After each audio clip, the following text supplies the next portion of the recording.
It's great to be here first and foremost. Great to have you, Nick. Yeah, thank you. I'm excited. Super excited. And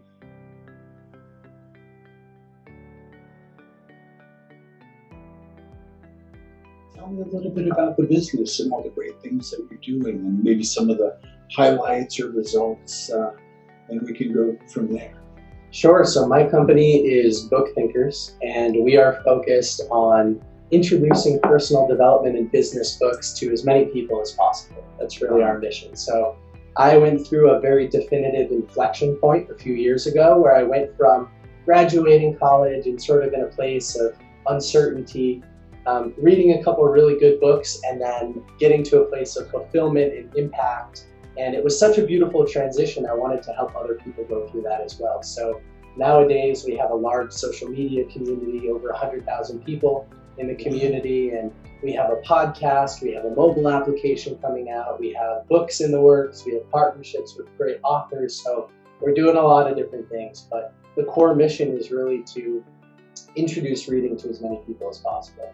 Wow, that's great. And it sounds as well that it's about helping people transform in the moment, right? Absolutely. In a huge way. And I'll get to that because it sounds like there's a great experience for you that prompted you that. Yes. This is amazing. Yeah. Yes. And tell me a little bit about, maybe what are some of the principles that aligned you towards this or that we have in business? Sure. I mean, worldwide accessible education is number one. So we want to make sure that as many people as possible have access to the brilliant information that's contained inside of those pages. So that's one of our core values. It's one of our core beliefs as well. Small steps in the right direction over a long period of time, alternatively known as the compound effect. That's something that we care a lot about and we think a lot about within the business because change can be intimidating sometimes. But small 1% changes, you got to eat an elephant one bite at a time. And so that's another sort of core value for our business is we try to introduce these things in small, actionable steps so that when we're teaching the principles from a book or we're interviewing an author, we're trying to draw out those little tiny things that can make a really big difference, right? What 20% of change can lead to 80% of impact? That's been a really big principle for us as well. Wow, that's amazing. And it's so important because sometimes people don't break it down like that. They just see big picture. And it's so important for people to see the path, to do one thing at a time, to digest. I was just talking about that today. That's incredible. And as far as, it sounds to me like you wanted to change things for people to have the opportunity to change themselves. Yes. Tell us maybe about the moments of kind of awakening or clarity where you said, hey, this worked for me. I have to bring this to everybody. Yeah, absolutely. So I went to the University of New Hampshire and I got a degree in business administration with a focus in marketing. And when you're in business school, you're around a lot of people that are talking about money. And for me, coming from a family that didn't really talk about money that often, I had a little bit of insecurity around those subjects. Everybody says I'm making this much out of school and working for this company, and I was a little bit lost at that time. So I had some insecurities there. Thankfully, I ended up at a great software company with an internship, and my boss at the time recommended a few books. And he said, listen, these books can help sort of cover up that insecurity for you, and it'll also help you make progress in your life because these books condense decades of wisdom into days of application and teaching, right? If it only takes you a couple days to read a book. So I read a couple good books, including Rich Dad, Poor Dad by Robert Kiyosaki, The Richest Man in Babylon by George S. Clason, The Total Money Makeover by Dave Ramsey. They were all focused on money. And you know what? After those 2 or 3 books, I knew more than anybody else did. Wow. And so in just a few weeks, I went from insecure and lost to a place of certainty and fulfillment. And I could lead those conversations, whereas before I would sort of shrink into the corner. And I said to myself, that only took a couple of weeks. What other areas of my life can I implement this in? And so I read about everything. I read about my health. I read about communication with other people because I used to struggle with that in a big way. I had a lot of social anxiety. I read about alternative ways to make money and passive income and investment opportunities. I read about philosophy and psychology. I read about everything. And that's how the birth of my business, BookThinkers, originally happened. That's amazing. Yeah. I love that. And geez, it gets me so excited, the passion in what you did in those choices, because interestingly enough, like the map for HowLeader, one of the maps I should say, but one of the biggest ones is taking people that have been successful or pursued a dream or are standing behind a commitment where they say, we have to change the world, we have to make a difference here, and teaching others how to adopt their principles, their practices, perhaps their blueprint, but also to see that, hey, maybe they've struggled at some point and they chose to broke through. And as I listen to you, and I do so much in communication all the time, I hear this amazing communication from you coming and awesome confidence. And I think it's so important for the listeners to also understand that if you have an area that you're challenged in, you can move towards that, take action and transform it. So wonderful, wonderful. And if you would, if you don't mind me asking, tell me a little bit about that moment when you were kind of in change, you're feeling insecurity, or you didn't identify with people, because it's so important for people to hear about that, because much of our culture, and Richard, one of my senior advisors, he's done very, very well also, and we talk about how money sometimes can be put in front of happiness or fulfillment or joy, and the outside stuff can be an escape as opposed to what really matters here. And tell me if you would more about that. Sure. Well, those three big pillars, right? Wealth, health, and happiness. People often pursue them in that order, but their importance is really in reverse, right? Yes. So you have to go for happiness and comfort and get rid of the stress first, and then you'll be opened up and you'll have clarity in order to implement things that could improve your health and your wealth. So you really need to go in reverse order there. I mean, for me at the time, I was graduating school and I had sort of poor communication skills, and I think that created a lot of anxiety in my life.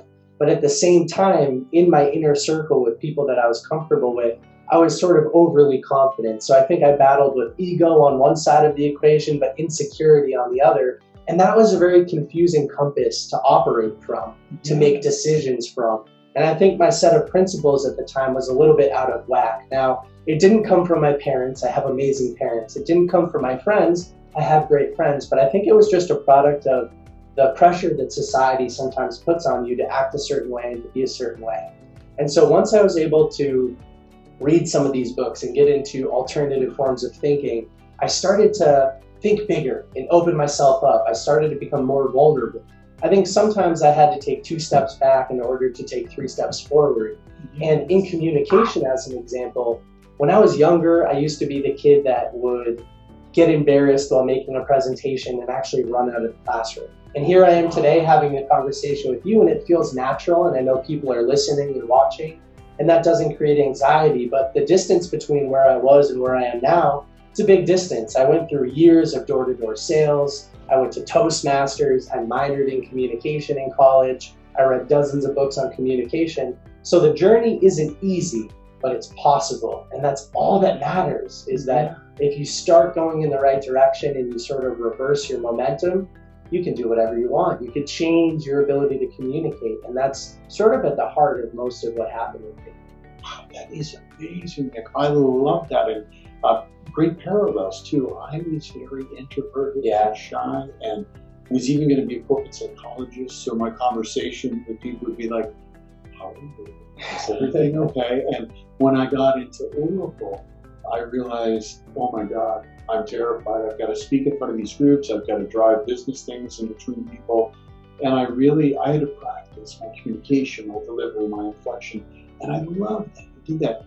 It's such a message for people that are listening to that people struggle with anxiety. Like, it's paralyzing, right? It's fearful. I've had it too. I've worked on it. I meditate. I do a lot of things too to keep maintenance, to keep things at bay from those things. Could you tell us a little bit about in directly alleviating anxiety and building confidence? Obviously, we have to take risks. We have to feel uncomfortable, right? Selling door to door, Toastmasters. First few times, probably you're standing right in the fire, like, oh my God. But once we feel those feelings and that energy, it also dissipates. It actually becomes part of our horsepower. So right now I get people up to speak, and I'm like, okay, be uncomfortable in front of me, because this is the starting place. So good.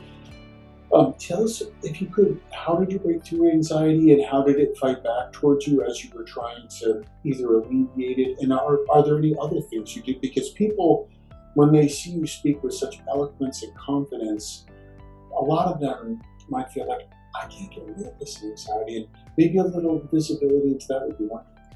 You mentioned embracing discomfort, and that's something that I had to decide to intentionally do. And I did so frequently that eventually I was desensitized to certain areas of speaking and communication, which helped me to get that baseline to improve my skills. So intentionally embracing discomfort and choosing to run at the fear instead of away from it was an emotional thing. It wasn't a small step, but it helped create that foundation that I could build from. Yes. And I did a lot of things to intentionally embrace discomfort. I mean, I used to have so many verbal pauses, like, so, but, Yes. and I would pause in the middle of my communication and sort of black out. I actually had friends at the time tell me, if you hear me use a verbal pause, I have to drop down and do 10 push-ups, because I wanted to physically disrupt what was automatically happening in my brain. So I'd be out at the bar having a conversation with somebody, my friend would overhear me use the word like, and I would have to drop down and do 10 push-ups. That was incredibly uncomfortable, but I committed to it. I made myself externally accountable, which was really important for me. And I did dozens of little tips and tricks like that I read about in the books that I was going through that eventually helped me get there. Another thing that you mentioned was meditation. Yes. I've been cycling on and off of different forms of meditation for the last 6 or 7 years now since I started my journey. And I love meditation because my biggest takeaway, it increased my emotional intelligence. Yes. It added more distance between an input into my brain and my reaction. It gave me more time to think. Even that little split second can help you go against that flight and give you more of the fight. And that is what got me to that place where I could intentionally embrace the discomfort. Meditation was a big part of that. And there are dozens of other examples, including building up my willpower and getting more control over my brain, all sorts of things like that I did. But it starts with that realization that you want to get better and stating that to the world, to your friends and your family, and becoming externally accountable. Wow, that's amazing. Because I get so excited when I hear that. I've had the honor at times to coach a lot of different people and help guide them in their journey, and also senior executives. And probably what the one thing is that interferes with them getting to where they need to be: willingness, right? Commitment. A lot of people say, I don't feel like it today, or I don't want to do this. And living as one's commitment rather than our feelings is key. And also, too, when you spoke at Toastmasters and you began to break through as far as risking in front of people, were there some moments where you really felt that discomfort that was kind of in the background, and we hear the term feel the fear and do it anyway? Or did you have those moments where you were like, I have to feel this, and then it passed? Absolutely. And one of the best pieces of advice that I was given is that when you experience a moment of discomfort like that, when you sort of black out in front of an audience and you feel that fear consumes your entire body, don't worry about what everybody else is thinking. Just step into the fear and sort of feel it. What is it doing to you? Meditate on it, reflect on it in the moment in front of everybody else. It seems a little bit intimidating, but that happened to me so many times. I mean, I was in this door-to-door sales position. I would knock on a door and forget why I was there. It happened to me over and over and over and over again. But eventually, I would forget why I was there, but then be able to pull myself back into the conversation, become present again, and finish the presentation. And maybe it was a little awkward for them. Maybe they saw a 1 or 2 second pause and saw me lose my train of thought, but I was working at getting better compared to where I was, not trying to compare myself to the world's best speakers or anything like that. And I think that's what kept me going, was comparing to where I used to be, not sort of where everybody else was. Absolutely, absolutely. Wow, and the ability to see possibility for oneself is key as well, because when we start to risk and take action, and we see progress, and now you can say, I was over here and look at me here, that can renew us, because when we're in anxiety or fear, we don't always see the possibility for ourselves. So, and many people feel like, hey, I'm in this box, I can't get out. So I really appreciate you going deep there, because a lot of times people only see the finished product. They see a great speaker, someone running a wonderful company, and I think it gives listeners and people courage to understand that with proper action and following a path, you can get to the place you need to be. And one of the things we're working on with HowLeader very closely, myself and Richard, I was supposed to be a corporate psychologist and then the job started up, so I had to go within and renew. Yeah. And I have a feeling Nick is going to be a great help with this, is what is an actual personal growth path for a person as well as in business, and how can you transform and change things for yourself? Because we have all these business people, they want to make more money, they want to be the CEO, they want to do this, but they're not happy. They're dying from stress or anxiety, and that's going to be a portion of what HowLeader does. So absolutely love that. And tell me about your audience, 100,000 people, that's incredible. And you're impacting them in all kinds of areas, and you've had a lot of podcasts too. And what's some of the feedback the audience is giving you, and maybe some of the successes in selling books that you're excited about? Sure. So BookThinkers, we've had so many amazing conversations with amazing people. And the little tagline for our podcast is that each and every week we release an episode with a world-class author so that our audience can discover new books and new mentors that they can use to achieve more and live better. Yes. So we're in the nonfiction personal development space. And we always talk about the real application of these books, because I like to use this little metaphor. If you read a personal development book, and it goes in one ear and out the other, there's no difference between reading that book and playing the video game, because you didn't change your behavior. Yes. Didn't implement anything from what you read. So what we try to remind the guests throughout the podcast is that real behavior change is always the goal. You have to implement what you're reading. Because like you said, a lot of these successful people, you only see the finished product. What's nice about when somebody writes a book, maybe in the form of a biography or autobiography, is that you get to see a little bit of that messiness. They open up the curtains, and you can start to understand what their thought process was when they were going through that really big challenge. So implement those decision-making techniques, implement the way that they evaluated those situations, and you can be better off.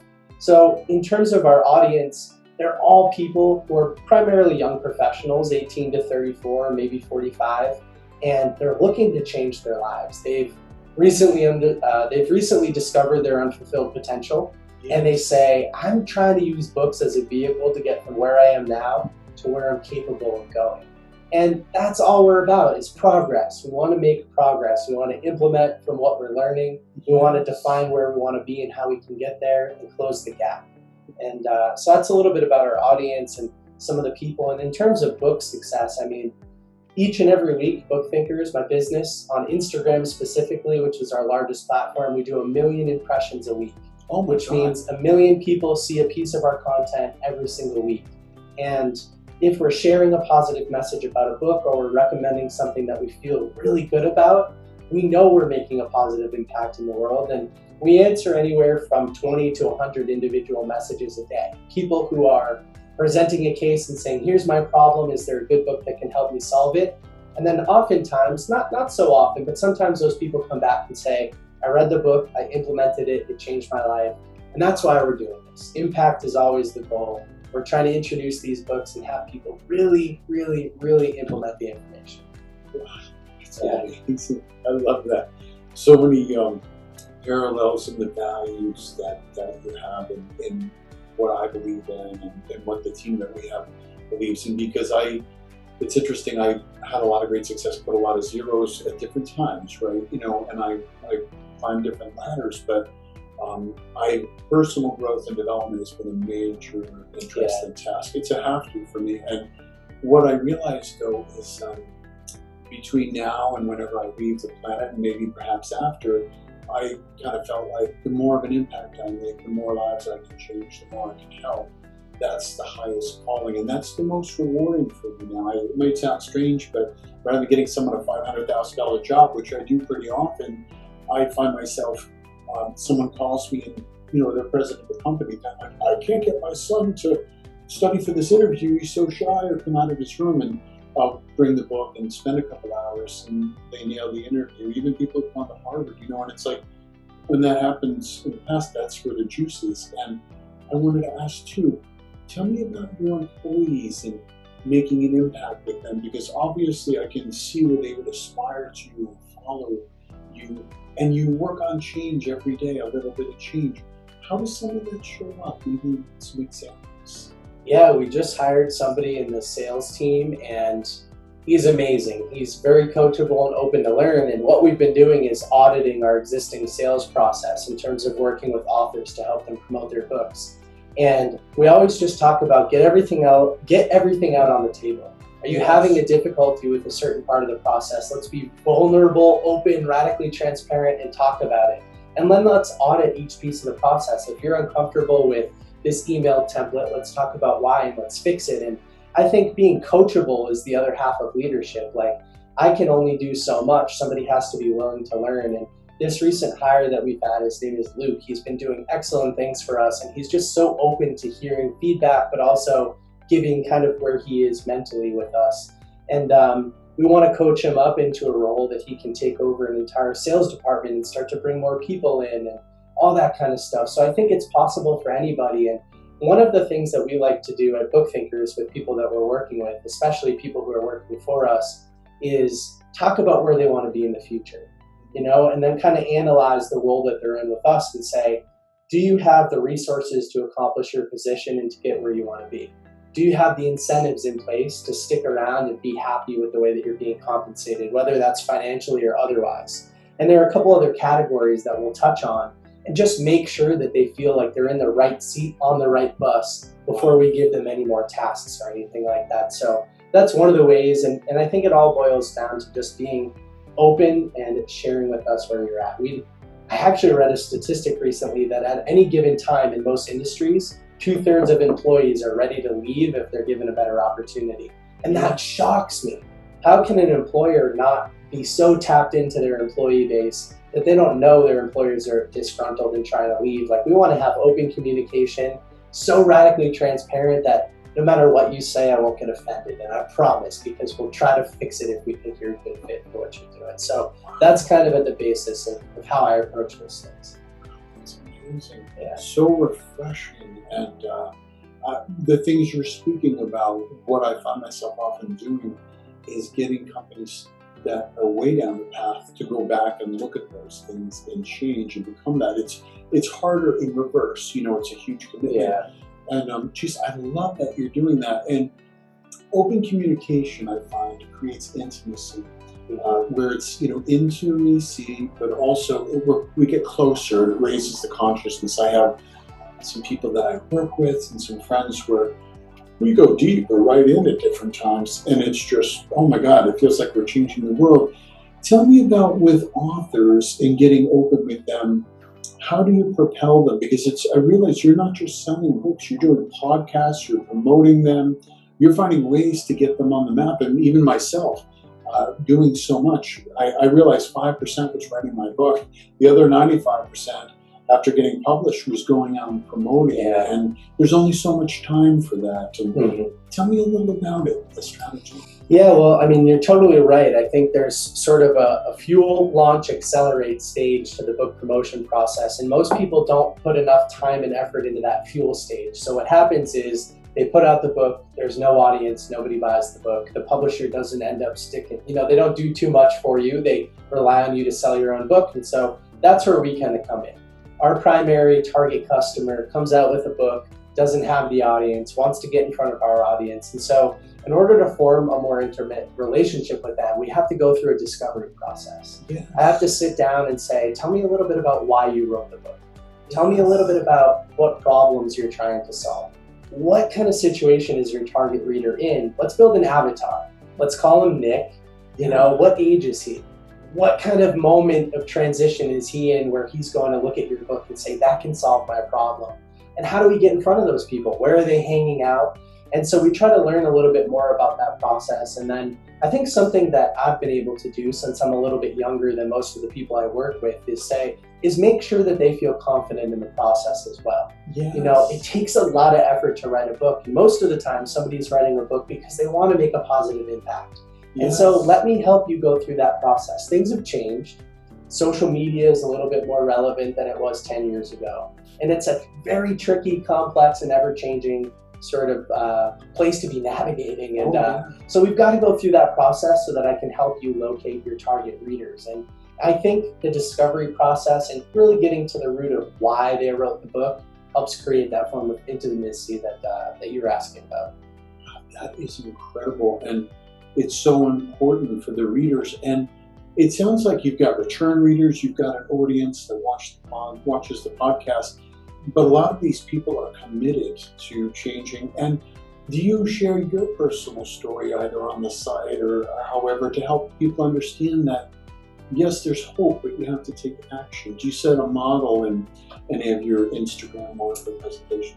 I do, and at first I didn't. So I was a little bit shy to say that I cared so much about impact because I had it wasn't very troubled compared to a lot of the people that I work with, but it was troubled in my own head, right? Yeah. My experience was pretty intense in terms of being uncomfortable and leaning into my ego too much in certain situations and relationships. So I wanted to shy away from that. And I think I built BookThinkers originally avoiding that topic.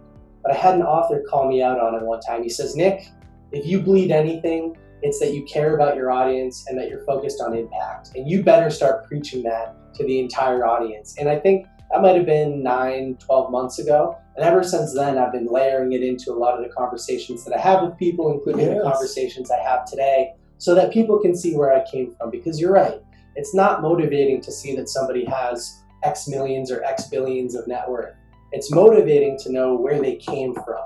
Yeah. And I want to make sure that that's part of my message for the rest of my life, for sure. Yeah, that's okay, great. I'm glad I asked that because I feel intuitively that people will see books, they'll see opportunities, and once again, the voice will come up, the fear is, we joke that it should be classed with stealing sometimes because fear keeps people from taking action, or they buy the book and they don't read it. And okay, great. And I wanted to ask too, from either a mentorship standpoint or a personal impact standpoint, who do you feel like has had the greatest impact in your life? A mentor, coach, someone that loved you well?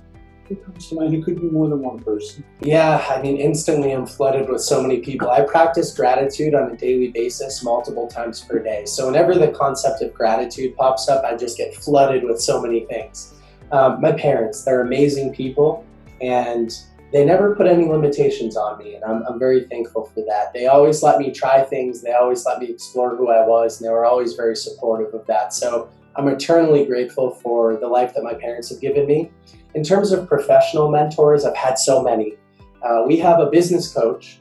His name is Kevin Horsley. He wrote the book Unlimited Memory, which is a really fantastic book. And each and every week we meet with him, and each and every week I walk out of that better than when I walked in.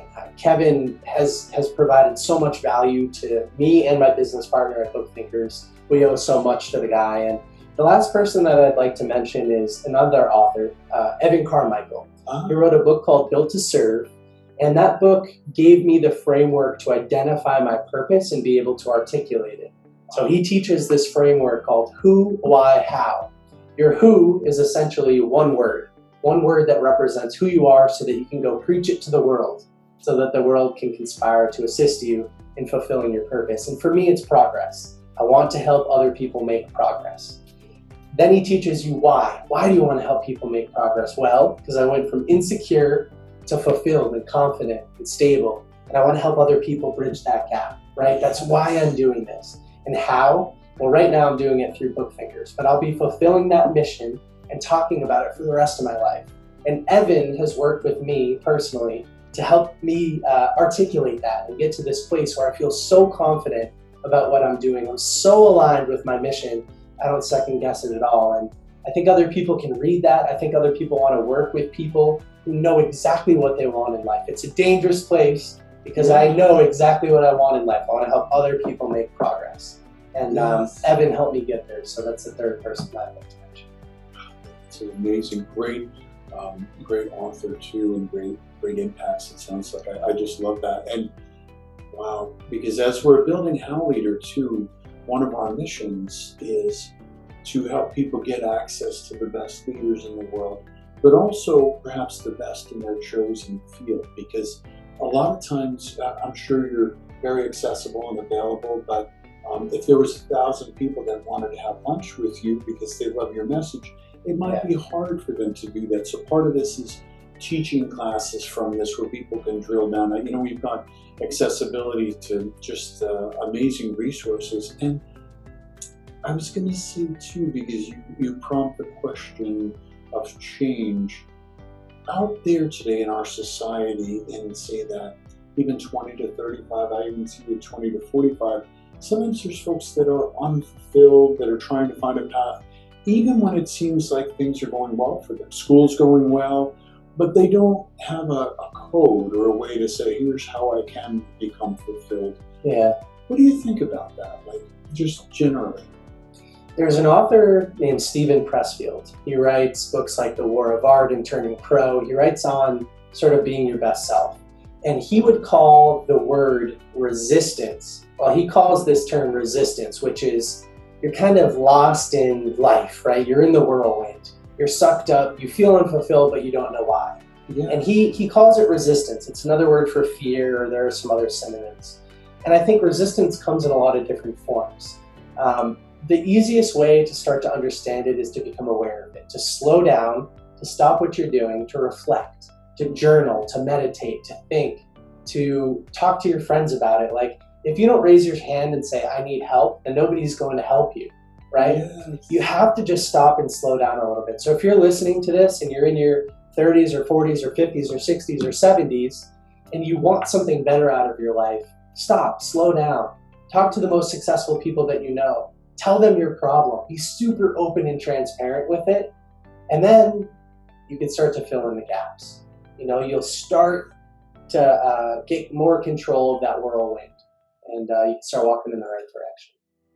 That's amazing. And you mentioned so much there that's critical and crucial. And keep in mind, I've interviewed a lot of people over the years, so I love to get to stuff that's transformative and helps move people. And I want to point out to everybody, and Nick just talked about asking for help. And a lot of times we don't ask for help, right? We're in a rut, or we're in a place. And part of it too is being vulnerable to ask for help. There's times when I was on the beginning of my path and I said, I'm scared about this, I don't know what to do. And I brought it to the wrong audience. They weren't ready to receive it. They just wanted to drink beer and party, and you know, which is fine, but they weren't in that emotional intelligence phase to make that connection with me. Could you tell us about when you first risked and started asking for help and the people close to you? And did you have to develop and change the audience, or were these types of people always showing up in your friendships? Excuse me, sorry about that. It was around that same time that I started reading those first couple of books, and I became aware of my unfulfilled potential. And that created a little bit of anxiety at first, like, whoa, I'm capable of doing way more than I'm currently doing today. But I think that this industry of personal development and growth also provides the answers to that problem. And so I love that it's turned into a cliche, but it's very true. You are the average of the 5 people that you spend the most time with. Yeah. And at the time, I looked around at my network and I said, you know what? I'm not in the right circle. Each time I go down this bridge, I walk back the next morning, a little bit hungover, and I don't feel as good as when I walk down it, right? That's going out Thursday, Friday, Saturday night when you're in college and continuing that behavior once you graduate. And so for me, I was stuck in that rut. I didn't get rid of the relationships and burn them, but I changed those relationships. So a daily or weekly relationship became a monthly or yearly relationship where we would check in for a couple minutes here and there. But I knew that if you're in a room with 5 billionaires, you're going to become the 6th billionaire. And I wanted to find that room for myself that would bring me up. And I had to change my circle a little bit. One of the ways that you can do that actually is by reading books. Yes. So it sounds a little bit goofy, but each one of those books can act as a mentor. I was watching a TED Talk one time where the speaker said to the audience, if I told you that I had Steve Jobs at my house to talk about innovation, and I had Arnold Schwarzenegger to talk about bodylifting, and he goes down this list, Gandhi to talk about peace. He goes down this list of amazing world changers over my house tomorrow night for dinner. How much would you be willing to pay? Yes. Everybody says $1 billion. And he says, well, I have all of their books. And it's the same thing. Yes. They can act as mentors. And that flipped a switch for me. And I said, you know what? I need to change these relationships, my existing friends and some of the people that I was spending time with and looked up to. And I need to replace them with books until I can get direct access to those people, because they're pretty hard to reach or they're not here anymore. I need to read their books. And that's what I did. I spent a third of my time focused on reading about amazing people. And that started to pull me up into a different circle. I started to socialize the fact that I am a reader. I am on a personal development journey. People gravitated to it. People who are also on that journey. Yeah, so a lot of change happened in those first couple of years, and it's scary. You don't need to burn bridges, but you just need to change relationships. Amazing. Yeah. Yes, and be cognizant of that. I'm the same way. I have a lot of people that I enjoy so many people, and I love them dearly. I think, though, that having folks that live with the impeccability and the practices and the things that are important to me, as well as the higher consciousness. One of my gentlemen is actually a partner for part of HowLeader, is one of my senior advisors. He was able to retire technically at 39, and he just got into personal growth. He's read 350 books and done every personal growth seminar known to mankind. He's a dear friend and one of my partners. And I'm over his house almost every weekend and Saturday, and we raise the consciousness through the roof, and there's loving kindness in everything that we do, but we challenge in a nice way. And we've done a lot of interviews and filming together, Richard. And what I want to say, I think sometimes our existing group of friends, some will grow with us. I think sometimes they won't. Has there ever been a time where in your growth you grew so much in a short period of time where you had to stand alone in some ways for a little bit, or some of that audience wasn't exactly the same? Yeah, absolutely. And I've always made a very conscious and deliberate effort to offer to help the people around me, because I always want to bring people with me. Some people don't want to go on the journey with you, and there's that popular saying, like, some people are in your life for a reason, others for a season. And so if that season passes and you need to move on to a different season, you might stand alone for a little while until you fill in your flock again. But that's okay, because you know you're on the right path. If people don't want to come with you, it's like that saying too, you can lead a horse to water, but you can't make it drink. Don't force things on your friends or immediate family if they're not ready to hear it. When the student is ready, the teacher will appear. Another saying that I love. And so take that step by yourself, get uncomfortable, and find other people who are already at that level of success. Befriend them, provide value, offer to buy them coffee, or do whatever you can to become part of their network. And then the circle will kind of naturally fill in, or your friends and family will get inspired and they'll say, look at where he is now. What did you do? And they'll start to pick your brain, and that's happening as well. That's amazing. Okay, great. And I asked that too because there were times when, like, I had 2.5 dreams lists that I had crossed off. I mean, I was on fire. I'm like, this is great. And they were accomplishments, but a lot of them were experiences. And it was about who did I become in getting to those. But there was a point too where I wanted to take people with me. I wanted them to grow in the way that I was. And someone said to me one time, very profoundly, it was the best thing I could have heard. They said, sometimes you want more for people than they want for themselves. And I was like, oh, well, yeah, I guess that's true. I'm carrying them across the finish line. And that brings me to motivation. If someone wants to read books and wants to get on a path like you have it, if you look on Quora, there's people, I'm depressed, I'm 20, I don't know what, I'm sad, I'm fearful what to do with my life. How do we get people motivated to just begin to take action? Any thoughts about that? Yeah, in terms of choosing a book, if you have a brief moment of inspiration and you decide, hey, reading might be the vehicle to help me get from where I am today to where I want to be and start to close that gap, there are 2 pathways that I recommend. Number 1 is choose a book that's about somebody that you aspire to be. Maybe that is Steve Jobs or Mahatma Gandhi, or maybe it's Arnold Schwarzenegger, depending on what you're doing. Most great people have books written about them, or they've written books, and you'll be motivated to fly through it, because biographies and autobiographies read like a movie, right? Yeah. It's just like consuming Netflix or a movie or something like that. It's fun, it's entertaining, and you'll be personally attached to the story because you're learning more about somebody you already want to become. That's one pathway. You'll generate enough initial momentum to keep it going into other subjects. The other is look at where you are now and then choose a realistic goal, like let's say the end of the year. Okay, we have 6 months until the end of the year. what can I do from now until then? Or who do I want to be walking into the next year? And what can I do between now and then to actually accomplish some of those shorter term goals? And then you start to analyze the gap. Okay, what skills am I missing? Read a book about that skill. Yeah. You know, what mindset shifts do I need to make? Read a book about that mindset shift. And you'll be motivated because you're looking for an immediately applicable and actionable, practical thing that you can implement and pull from. So you'll get some of that initial momentum. And I think that those are reading pathways. And in terms of general motivation, start spending more time around people who have done what you want to do and have done it really well. That can come in the form of books, but it can come in the form of online classes or podcast conversations. It can come in the form of so many different mediums. Just get around people who are doing what you want to do. Okay, good. And that's, yes, right on the money. And when I read M. Scott Peck's, one of his books, The Road Less Traveled, and some of his other books, he talked about as we raise in consciousness, sometimes we raise and some people go with us, but we have to be willing to stand alone sometimes because there's lots of people as we raise in consciousness.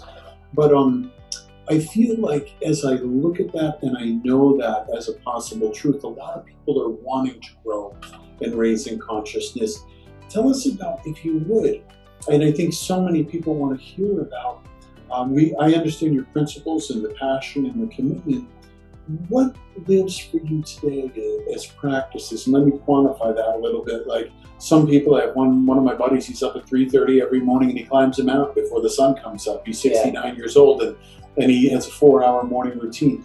That's not me. I mean, I have some good routines, but and I meditate Kriya Yoga meditation every single day, which kind of gets me to a bliss place. But for you, what are the practices, both personal and business?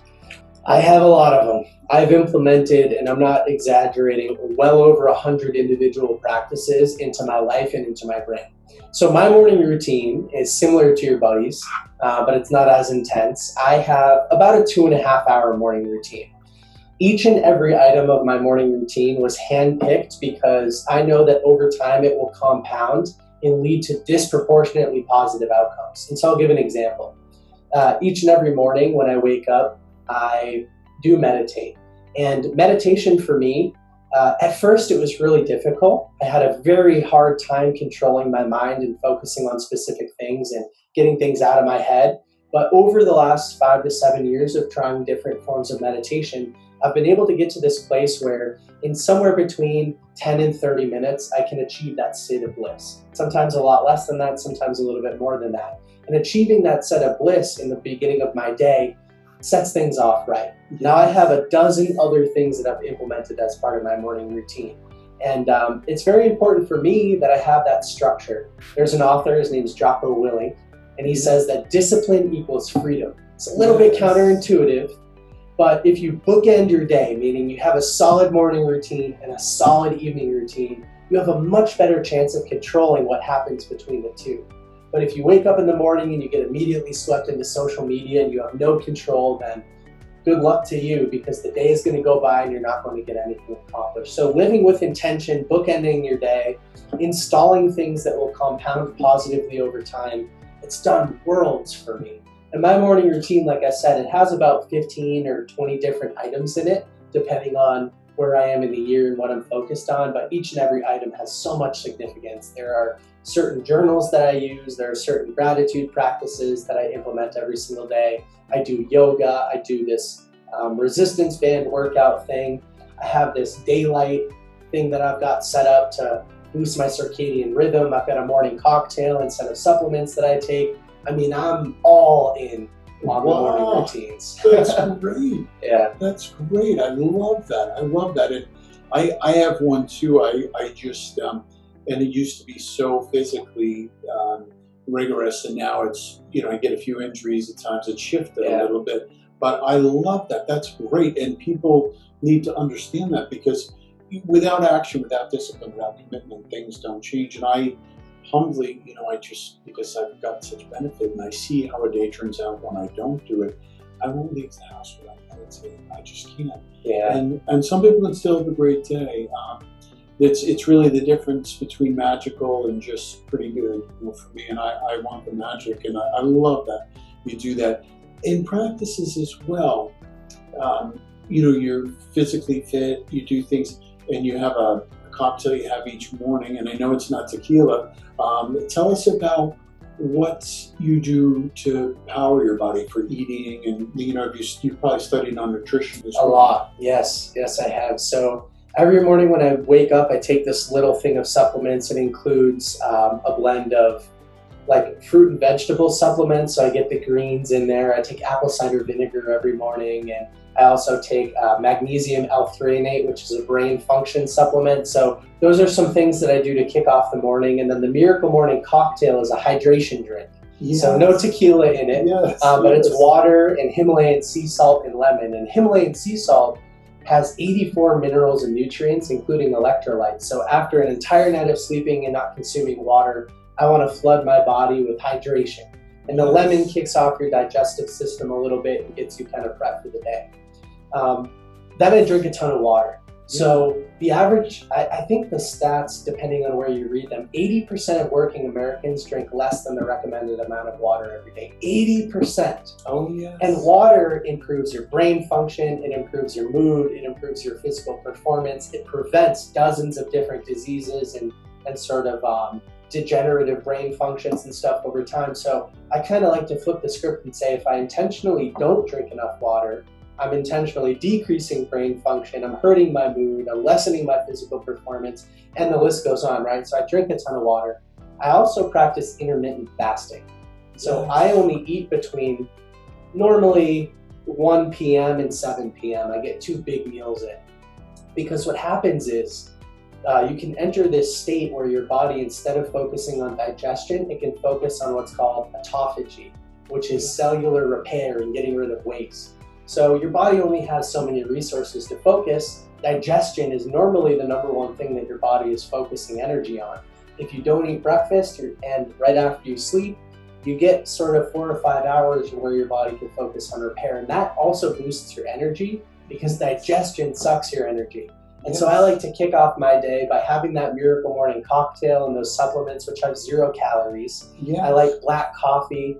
Sometimes I'll put a little bit of butter in there. That's it's fatty, but it doesn't have any protein, so it doesn't kick off your digestive enzymes. And then I'll kind of rock until lunchtime. So that's another thing that I do. I focus a lot on pliability, flexibility. I do this thing called ROMWOD, which is a range of motion workout of the day every morning. So I focus on my flexibility and kind of being loose and comfortable. I do the resistance band workouts, which is sort of a little bit of a biohack to gain a little bit more muscle, but in a shorter amount of time, and tons of things like that.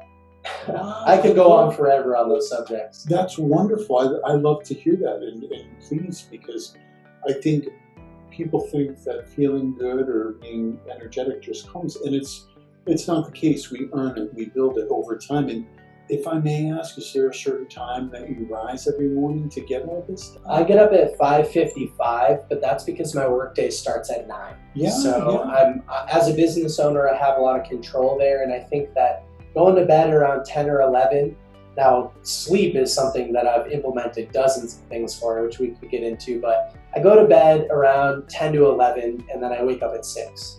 From 6 until 9, I do my morning routine with a little bit of flexibility. I never want to feel rushed, so I sort of built in that extra time. But I get up every day before or right at my alarm. I've never snoozed an alarm. I feel wide awake. This is going to sound a little goofy, but my immediate routine when I roll out of bed, I reach over to my left, I grab light-emitting earphones, which push daylight into your ear.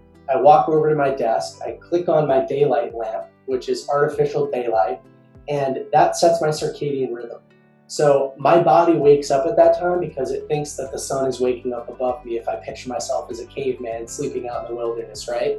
And those are little things that kind of kick off my day. And as far as an evening routine, I've got so many things in place. It sounds silly, but it's so important for me. This is actually an Oura ring, which tracks my sleep. And provides incredible statistics on REM percentage, deep sleep, what time you went to bed, what time you woke up. All that kind of stuff is tracked and measured in my life. Wow, that's incredible. So important too. And I think in sharing that too, there's power stated in that we can define things. We can, you know, I don't want to use the word attack, but we can sort of go after with a tenacity our choices and how we want to be, and absolutely incredible. And I want to ask too, as it relates to that, but to other things, and people often really want to hear about this, and we went into this in a corporate way, but tell me about relationships and people and who they are for you, and what makes them important. How deep do you go in them? What do you look for in people if you're going to mentor someone or have a friendship? Insight. Yeah, absolutely. There are a lot of important people in my life. Like I mentioned, the group of people that I was grateful for as an example. In terms of relationships, my grandfather actually was in the military, and he was a hard man, right? Very serious. But when he was passing, he wrote over and over and over again in a journal, kindness, forgiveness, and tenderness, over and over and over, which were things that he didn't necessarily give off to the world, but he sort of wished that he did. And so I think about those words all the time. I think about kindness, forgiveness, and tenderness. Back when I was in my late teens, early 20s, when I was dealing with a little bit of ego on one side of the spectrum, I wasn't a very kind person all the time, and I think I lacked empathy. But then I started reading about emotional intelligence and the importance of empathy as a learned skill and how much you can actually develop yourself. And then it led to the focus on impact. And so that's kind of what I try to offer people now. I'm an open book. I'm radically transparent and honest. I'll tell it how it is, and I'll give my honest opinion to people. I want the best for other people, so I'm always willing to help them. In terms of people in my circle, I look for a focus on progress because that's my one word, that's my key indicator. People who want to better themselves and they're not happy with sort of stagnation and sitting in the same place. I look for those terms, kindness, forgiveness, tenderness, empathy. I look for those qualities in other people because then I can help replicate them within my own life, and I look for little case studies. And then I look for people who have done what I want to do and who have done it really well and who are willing to spend some time with me and mentor me. And then as far as mentees, I love focusing on my fundamentals, right? That's what mentoring gives me the ability to do. It gives me the ability to go back to the fundamentals and have conversations about them, get really intimate with them. And so mentees that are coachable, that are open, that are willing to learn, that want to go in the same direction that I have as far as entrepreneurship or investing or health or communication. Those are all pillars that I'm open to talking about. I'm happy that we touched on almost all of them today. Yeah. And so I suppose that's what I look for in communication with other people. Great. And in openness, emotional honesty, the things, who we are is important. And also, I want to say being received, being loved well. Where is that for you? Because I think people can identify it sometimes when they're being received or loved well. And I have to capture too, like you said, hey, I was more ego focused. And sometimes for me, ego was about consumption rather than spirit. And I went through that same journey too, where I'd be thriving and driving at Oracle, being the best recruiter in a very tough company.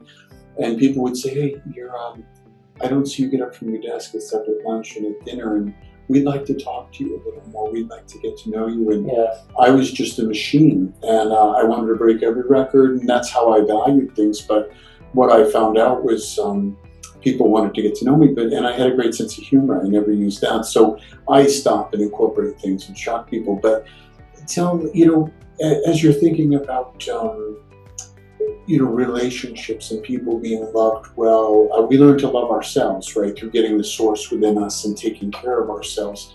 How much of your fulfillment comes from people externally, from you loving yourself, or from a source coming through you, perhaps through meditation or prayer, or how do you fulfill? In a lot of different ways. I think everything that you mentioned. I'm definitely a religious person, so I'm Catholic, and I was raised Catholic, and I pray every single day as part of my morning routine. So that's been really important for me. I feel great when I'm in the presence of the Lord, and then I do meditate on a daily basis, which I think is a little bit more spiritual than it is religious for me. So it's practicing presence and mindfulness, not living in the past or the future, but living in today. Those are forms of self-love, absolutely. And then I read a great book called The Go-Giver by Bob Berg. Yes. And that book talks about the reciprocal relationship between giving and receiving. A lot of people are go-getters, right? Yes. And they're not go-givers. So they just want to go take, grow, grow, grow. And at the same time, you've got to be open to giving. You've got to be open to giving in sort of an altruistic way. And that's been great for me. Once I started to focus on impact, I started to receive more.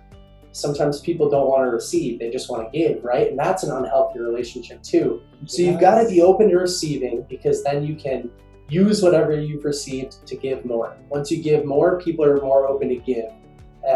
And then you can receive. And so it's just like a cycle, and that's been really important for me too.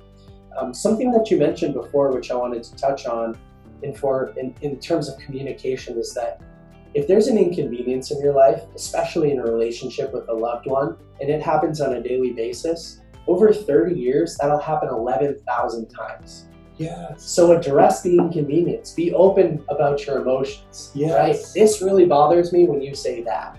Or I feel uncomfortable when you do this because I think this. Maybe that's not your intention, but this is how I'm receiving it. And that's been great for communication too. It's helped me form better relationships with other people by addressing things up front. Never make assumptions. Just get it all out there on the table. Have a real conversation about it, and you'll be surprised at what can happen. You don't want to bear something for 11,000 times in a row, because then it'll compound into this monster and create something that you never intended. And that's why a lot of relationships fall apart, whether it's romantic or friends or business partners.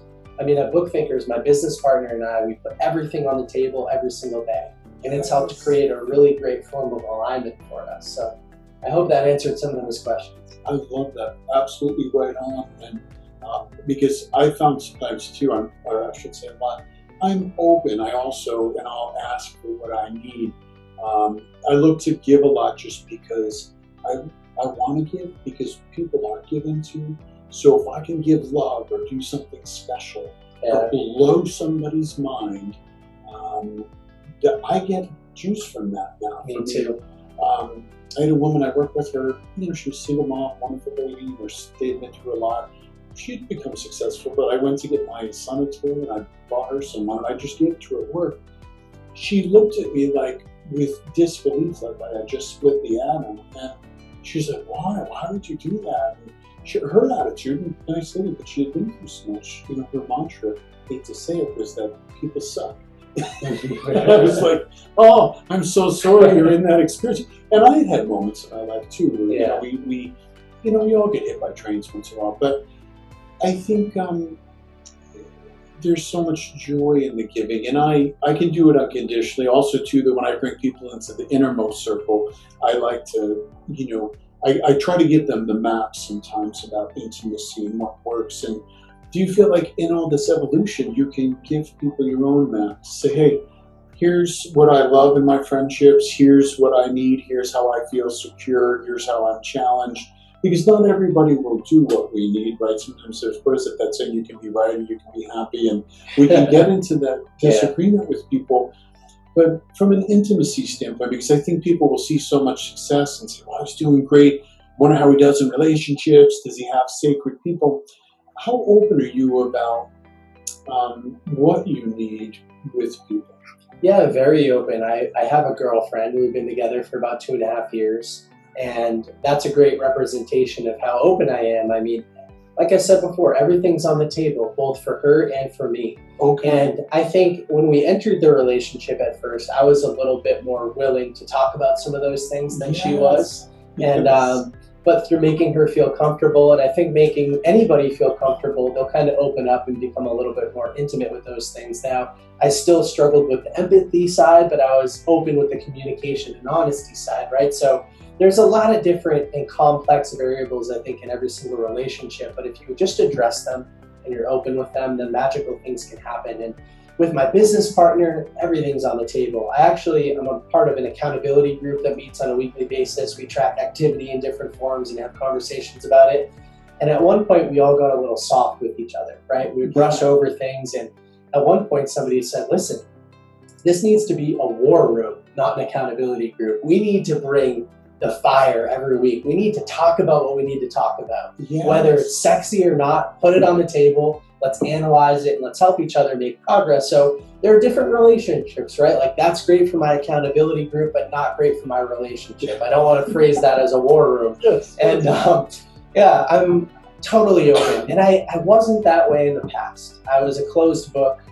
I thought I had everything figured out, or I was too scared to ask for help, and I'm not that way anymore. I know I still have a lot to figure out, and I hope other people can help me get there by being so open and asking for help and stuff like that. Okay, great. And it's wonderful because we're really getting to an intimacy, and I also see classes in you of ways you can impact people. And I think even a lot of our people may have been really successful and they didn't write a book, or they didn't have time, they have real world experience, but some of them are thinking of writing books too now after they've been on HowLeader. So it's interesting with what you're doing. I've even sent a couple to my publisher, but I think you're filling such an important area. And I was going to say, in making a difference for others, in impact. You know, I think Mother Teresa said service is the highest form of relationship.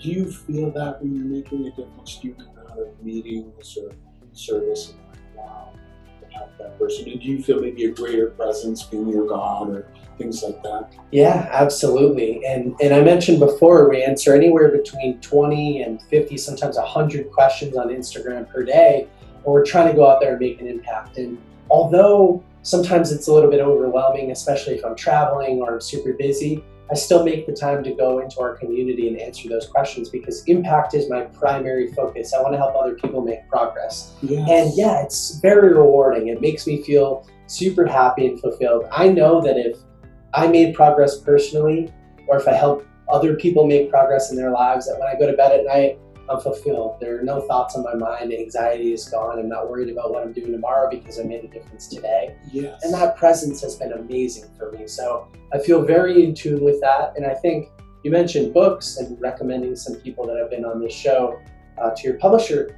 Books are a great way to do that, both personally and externally, because going through the process of writing a book can be a very vulnerable experience. It might be a slap in the face. You might have to address things and put them into words that you never have had to articulate before. Yes. That's a very, very intense experience for a lot of people. And then now you're putting it out to the world to help other people so they can read through your experience. They might be able to read something that they've been feeling internally and can now articulate, bring it out to the world and ask for help in a better way. So I always encourage people to write books, and I think it's a great form of self-therapy and external help. Yes, absolutely. Absolutely. Yeah. Wonderful. And I can think of so many people too with your company that I'm going to send over and refer and get them understanding that there is a resource where they're committed and they're living the principles. And I think that is just so, so important. And I wanted to ask in summary, if you had someone listening, and there's many people that are going to be listening because it's really taken off, which is wonderful. What advice would you give to people that maybe you haven't shared or you have, but what are even key things that you want to share in closing? I've got a lot of thoughts. Take your time because we have unlimited time, because part of the gift of this is we're finding some people would like to have the Joe Rogan interview to listen to where people went on and on. So I have no timeline, and I'm just so grateful for the quality of content. So, and I do have a couple of the questions, but I wanted to, as we move towards, is there anything you want to hit home for people? I think the primary message for people is that for any problem you're experiencing, whether it's personal, professional, spiritual, physical, emotional, whatever it is, there's a book out there that can help you. There really is. So many amazing people have written on so many amazing subjects. And for $20, you could solve a problem. $20 and a few hours of your time and a little bit of reflection, you can solve your problem. So go out there. If you're not a reader, try it. Read a book about somebody that you're interested in, or think about where you want to be walking into the next year and decide what skills could I improve on, and go out and read a book about those skills. There's a book that can help solve every problem that you're experiencing. And that's the primary mission of BookThinkers, is to make sure that people are aware of those books, have access to those books eventually, and we love talking about it. And then also, if you have any questions for me, you can reach out to me at BookThinkers on Instagram. Send us a DM. Like I said, I answer all questions. So don't be shy. If you have a problem and you think it's unique and you're not sure where to go or what a good fit might be for solving that problem, ask. I'm also in that camp of reading over 350 books. And so I've read a lot of great books that can help solve a lot of great problems. And that's kind of my primary message. I want to go back to, as we touched on this in the beginning a little bit, but and people realize you grew through, not being as confident to being this person. A lot of people really do get hit by a freight train or something happens, and there's a variety of ways, right? And they're cleaning up their life or they're picking themselves back up and having that growth mindset to get back in the game. Is there any time in your life where you were ever just really tested by something? And sometimes anxiety and fear, I know that was my biggest test. I was like, I don't even want to go out and deal with people. Or, I couldn't really do it without a few cold ones. And then there was a point too where that stopped working in college. It was almost like the universe was saying, there's more for you, buddy. Get busy and go deep. And I, did higher consciousness things and LifeSpring. But anything from a working through tests standpoint, any time where you've just been brought to your knees and said, I got to do this? Yeah, dozens of times. Okay. I've had a lot of failure, and failure is the best teacher. There's an author, his name's Ryan Holiday, and he says that the obstacle is the way. The impediment to success is the road that you should go down, because you're going to face your demons, you're going to get them out of the way, you'll build confidence, you can level up. And so BookThinkers as a business has had a lot of roadblocks. We've had issues internally with the founding members of the company, and so we had to address those. We've tried to put out multiple business units in the form of mobile apps that have failed, and we spent a lot of money trying to develop them, and they didn't find product market fit. The developer relationships fizzled out. We lost a lot of money. We were kind of left with nothing. And that moment of, should I continue my business or should I pivot to something else that maybe I'm better at, is a big question. And I've also had other relationships fizzle out. I mean, lots of tough times. When I was a lot younger, I mentioned the anxiety, especially social anxiety. I mean, that was crippling for years and years and years. Yes. To think about coming on a podcast like this and having a conversation would have shot me back in my room and close the door and get under the blankets, right? I mean, I was literally that person. So yeah, tons of failure, tons of obstacles.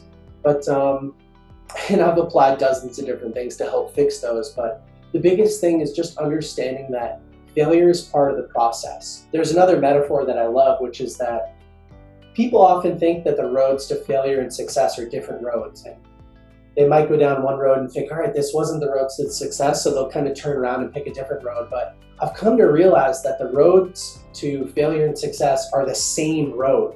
It's just that people who fail turn back too soon. They let the obstacle in front of them overwhelm them, and so they pivoted or changed directions. Sometimes you have to pivot, but most of the time you just need to push through the obstacle. Yes. Oftentimes you're 3 feet from gold, which is a great, another metaphor from one of my business mentors, Greg Reed.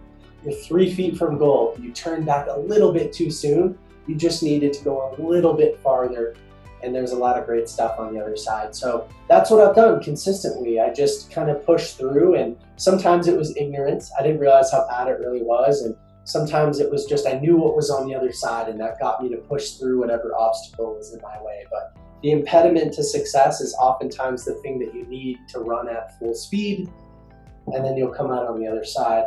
So there are no overnight successes. That's another big lesson with failure. People often see, you think of Shark Tank, right? The Mark Cubans and the Damon Johns of the world that have a billionaire status attached to their name. It took a long time to become successful. They were doing a lot of hard work and experienced a lot of failure, and that's consistent through the dozens and dozens and dozens of biographies that I've read. They all spent a ton of time in failure.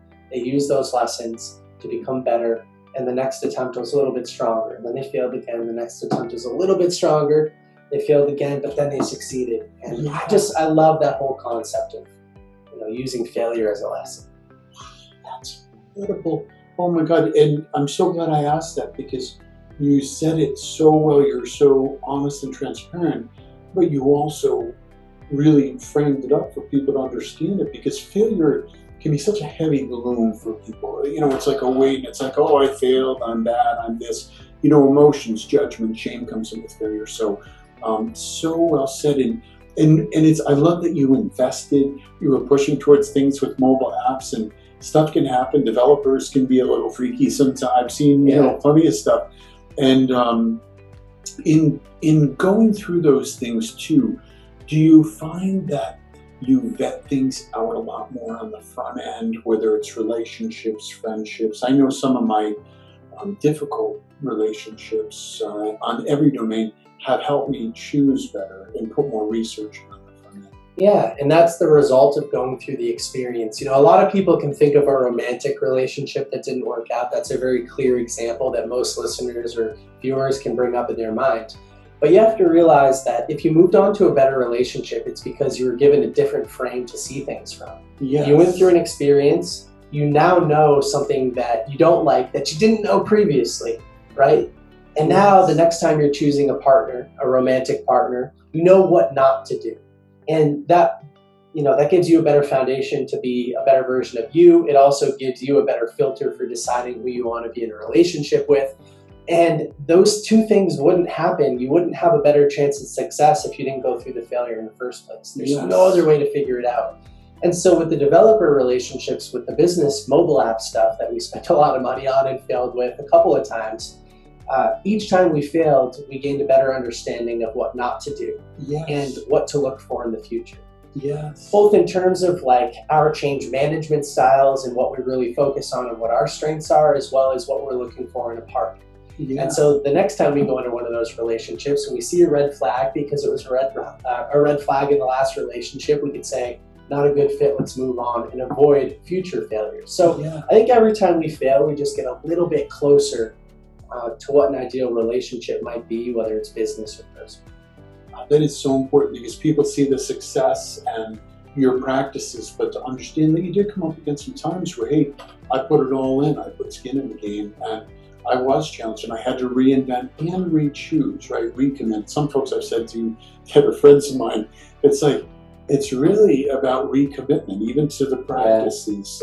I grew up Catholic as well, and got a direct experience of something greater more through meditation. And love, often a romantic love, is a feeling that brings us, and then we have to say, hey, is there a match? Is there peace? And I think that can show up anywhere. Do you think there's like a true love or a chosen person, or can we make it work with most anyone?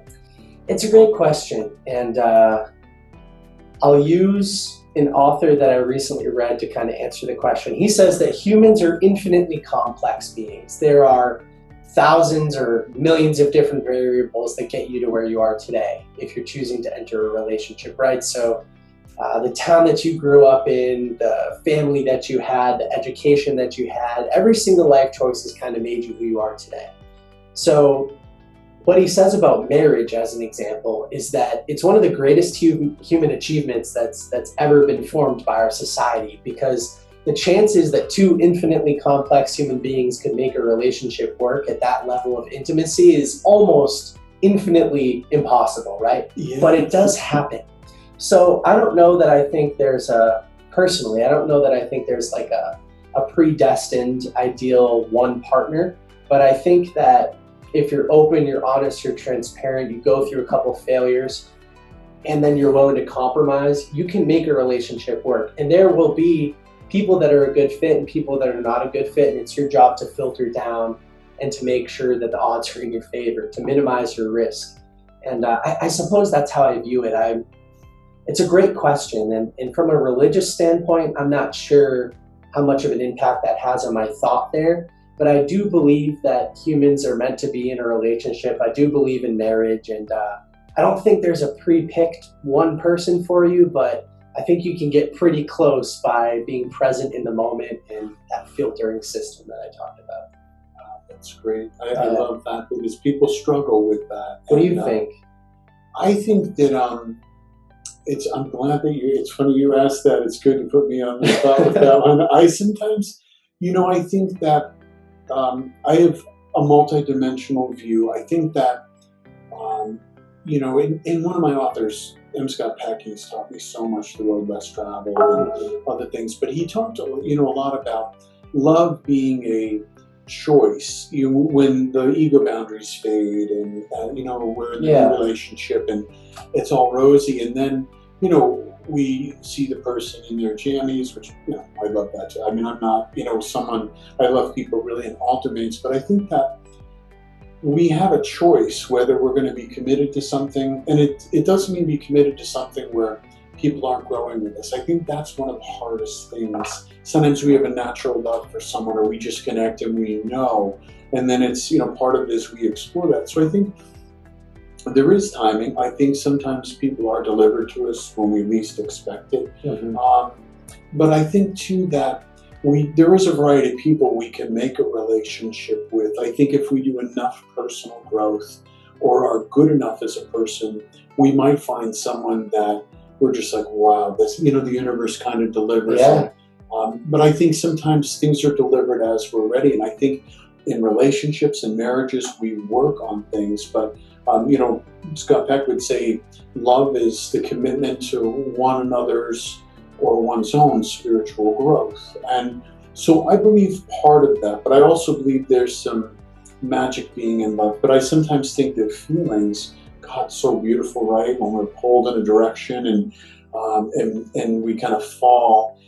I think also too, we have to look at, are the practices right? Can I live with this person? Are they going to hold my soul well? And because everybody sees that person. Sometimes we're like, oh my God, that's the person. And we have to get down to like, are they willing to grow with me? And can they understand my kind of vulnerable spots? No, I think that's a great perspective, and a lot of that makes sense to me. I think a lot about the law of attraction and how things are delivered to us, and I think once you state your intentions to the world will conspire to assist you in them. And with relationships, I heard one of the authors that I interviewed, her name's Alina Cardone, Grant Cardone's wife, and she said that at one point in her life, she was just meeting the worst guys. She was not finding love. She wanted it, but it wasn't there. And so what she did was she wrote out the characteristics of her ideal partner, somebody who could serve her and be a great complement in every area of her life.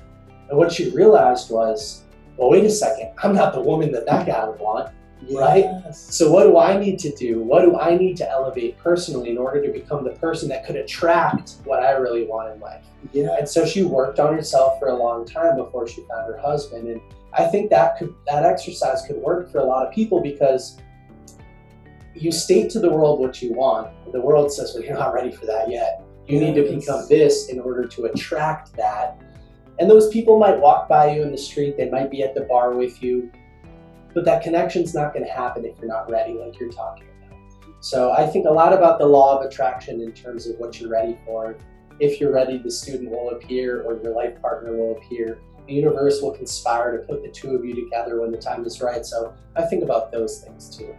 Yes, wow, so well said about the universe and timing, because sometimes that growth has to be patient. And it's interesting, funny too, when you mentioned about your girlfriend, about, I was more open in the beginning. And when we're a personal growth person, we get to a relationship, sometimes we're like, hey, let's talk about that, let's solve it, and here it is. And people are like, okay, so, and it's fun, it's nice, but we give them permission. But I realize not everybody, sometimes when we invite people, they're going to want to grow, but sometimes they're like, something, I want to grow, but I'm going to take a nap too. And I'm like, wait a minute, let's just stay going. It's there's so much. I think that there's divinity in it. I think there's choice. I think there's timing. I think there's commitments.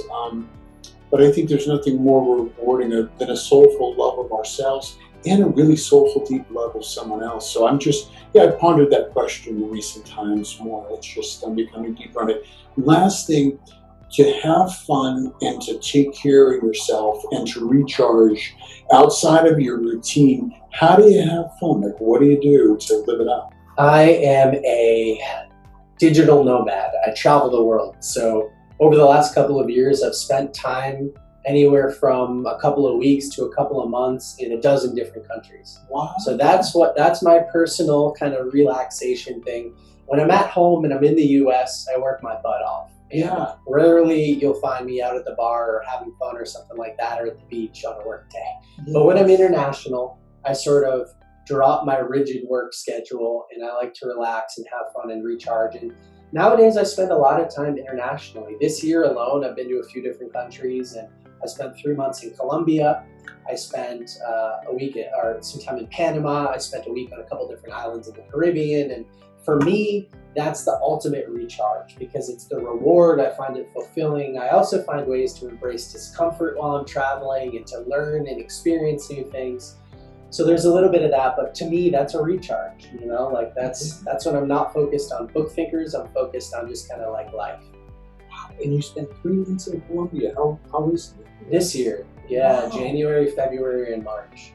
Good for you. And how did BookThinkers run? Like, did you check in on it, or? Oh, every day. Yeah. I mean, it's the business has been designed so that it can be operated really from just behind a computer screen and from behind a phone. So as long as I have a good Wi-Fi connection, and a little travel hack for everybody out there: if you're going to travel to a destination and you're going to book on Airbnb, just ask them to test the Wi-Fi before you go to confirm that it's great Wi-Fi, because there would be nothing worse than showing up as a business owner in a place and committing months and not being able to communicate with the team or contribute much. So I'm one of those 60, 70 hour a week guys. Yeah. And so I need to be able to work while I'm traveling. But when I'm traveling, instead of being unproductive in the evenings watching Netflix or scrolling through social media or going out to the bar with friends, I'm experiencing a new country. I'm walking the streets. I'm trying new foods. It's a very experiential based thing, but I'm still working during the day. Most of the time. Yes.